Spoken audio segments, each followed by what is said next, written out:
ಎಲ್ಲರಿಗೂ ಸುಸ್ವಾಗತ to HM squared. ನಾನು ಹಾರ್ದಿಕ್ ಮುರುಗೇಶ್. ಇವತ್ತು ನಾನು ಮುಖ್ಯವಾದ ವಿಷಯವನ್ನು ನಿಮ್ಮ ಜೊತೆ ಡಿಸ್ಕಸ್ ಮಾಡಬೇಕು. ಇರಾನ್ ದೇಶದವರು ನಮ್ಮ ಇಂಡಿಯಾಗೆ ಯಾಕೆ LPG ಗ್ಯಾಸಸ್ನ ಸಪ್ಲೈ ಮಾಡಲಿಲ್ಲ, ಚೈನಾಗೆ ಯಾಕೆ ಮಾತ್ರ ಮಾಡಿದ್ರು? ಮೊದಲು ಅವರು ಆಯತೋಳಾ ಅಲಿ ಖಮೇನಿ ಅವರು ಪ್ರೆಸಿಡೆಂಟ್ ಆಗಿದ್ದಾಗ ಅವ್ರು ಹೇಳಿದ್ರು ನಮ್ಮ ಇಂಡಿಯಾಗೆ ಮಾತ್ರ ಸಪ್ಲೈ ಮಾಡ್ತೀನಿ ಅಂತ.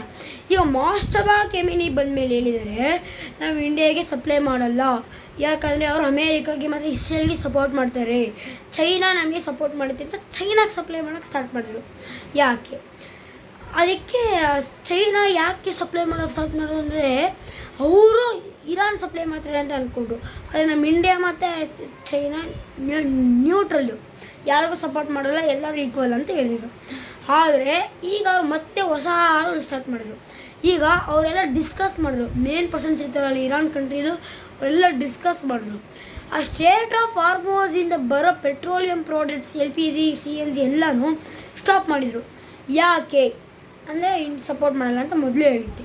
ಆದರೆ ಈಗ ಆ ಸ್ಟೇಟ್ ಆಫ್ ಹಾರ್ಮೋಸ್ ಪ್ಲೇಸಿಂದ ಮತ್ತೆ ನಮಗೆ ಸೆಂಡ್ ಮಾಡ್ತೀವಿ ಅಂತ ಅವ್ರು ಒಪ್ಕೊಂಡಿದ್ದಾರೆ. ಅದು ಯಾಕೆಂದ್ರೆ ಇರಾನ್ ಕಂಟ್ರಿಯ ಮೇನ್ ಪರ್ಸನ್ಸ್ ಎಲ್ಲ ಇದ್ದಾರಲ್ಲ, ಅವರೆಲ್ಲ ನೀಟಾಗಿ ಡಿಸ್ಕಸ್ ಮಾಡಿದ್ದಾರೆ.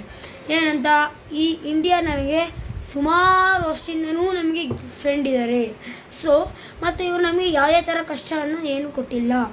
ಆಮೇಲೆ ಅವರು ನಮ್ಮ ಇರಾನ್ದು ಸ್ವಲ್ಪ ಶಿಪ್ಸ್ ರಿಪೇರಿ ಆಯ್ತಂತೆ, ಸಮಥಿಂಗ್ ಹ್ಯಾಪನ್ ಫಾರ್ ಶಿಪ್ಸ್. ಆಗ ಅವ್ರು ಏನಂದರು, ಅವ್ರು ರಿಕ್ವೆಸ್ಟ್ ಬಿಟ್ಟರು ಇಂಡಿಯಾಗೆ. ಆಗ ನಮ್ಮ ಇಂಡಿಯಾ ಅವ್ರಿಗೆ ಜಾಗ ಕೊಟ್ಟಿತ್ತು. ಓಕೆ, ನಾವು ಜಾಗ ಕೊಡ್ತೀವಿ, ಉಳ್ಕೊಳ್ಳಿ ಅಂತ, ರಿಪೇರಿ ಮಾಡೋರಿಗೆ ಅಂತ. ಆಗ ಅದೆಲ್ಲ ಮೇನ್ ಮ್ಯಾಟ್ರ್ ಶಿಪ್ಸ್ ಇಟ್ಕೊಂಡು, ಶಿಪ್ಸ್ ಎಲ್ಲ ಆಯ್ತಲ್ಲ, ಇವ್ರು ತುಂಬ ಹೆಲ್ಪ್ ಮಾಡ್ತಾರೆ ಅಂತ ಅಂದ್ಕೊಂಡು ನಮ್ಗೆ LPG ಗ್ಯಾಸಸ್ ನಮ್ಮ ಇಂಡಿಯಾ ಕೊಟ್ಟರು. ಇದರಿಂದ ನಮಗೆ ಯಾವುದೇ ಥರ ತೊಂದರೆ ಇಲ್ಲ ಗ್ಯಾಸ್ದು. ಈಗ ನಮ್ಮ ಇಂಡಿಯಾಗೆ ಗ್ಯಾಸ್ ಸಪ್ಲೈ ಆಗುತ್ತೆ. ಇಂಡಿಯಾ ಚೈನಾಗೆ ಮಾತ್ರ ಸ್ಟೇಟ್ ಆಫ್ ಹಾರ್ಮೋಸ್ ಪ್ಲೇಸಿಂದ ಇಂಡಿಯಾ ಚೈನಾಗೆ ಮಾತ್ರ ಸಪ್ಲೈ ಆಗುತ್ತೆ. ಅದು ಥ್ಯಾಂಕ್ ಯು, ಧನ್ಯವಾದಗಳು.